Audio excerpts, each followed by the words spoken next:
In Youth in Property, we will be speaking to three remarkable young men in the property space who will be able to assist you if you are youth and looking into the property sector and want to invest and start your entrepreneurship career in property. These three young men behind me are going to be able to help you talking about investing in property as youth. Gentlemen, we are out at a lifestyle apartment out here in Johannesburg, and these have become very popular in the property space. However, is it necessarily the best place to start wanting to invest, or do you rather want to start, if you are living in the township, for instance, a back room in a cottage, buying RDPs? What is your experience with regards to that?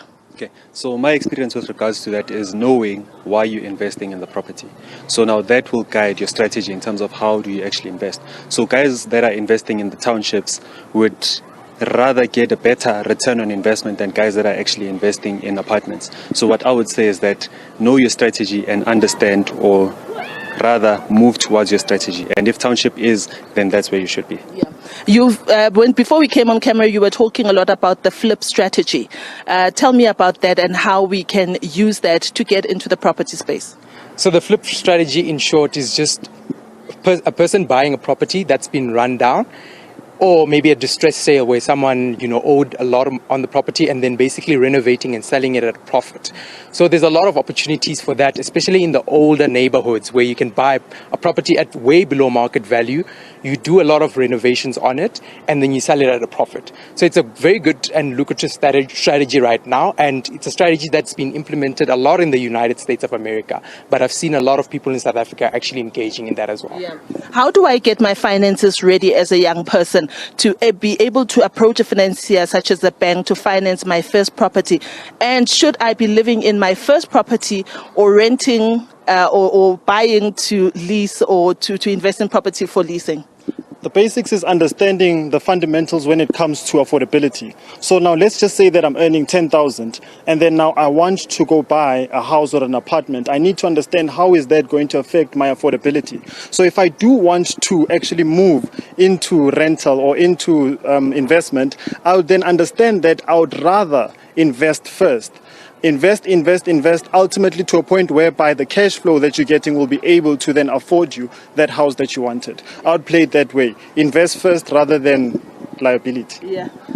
Earlier on, before we went to a break, Lebo was talking about some of the mistakes that can be made. What are the pitfalls to avoid as you start investing in property and start your ownership journey, perhaps? I think the main mistake that people make is investing in the wrong areas. So I think the location isn't actually a true thing. So I think the biggest pitfall that you should avoid is investing in the wrong areas. So it's not it shouldn't be an emotional decision. So don't just invest in a property because it looks nice, it has nice cosmetics and everything looks good, but it should be a property that will actually yield you a very good return. So location. Right. Before I let you go, if I'm living with my parents and there's space in the back room, can I speak to them to put in some rooms and start my way into property investment that way? Of course, that's what happens most of the time in townships, whereby there is back rooms and you're just saying that let people live in those back rooms. However, if you're looking at your upper suburbia places, you might want to also venture into Airbnbs and stuff. All right.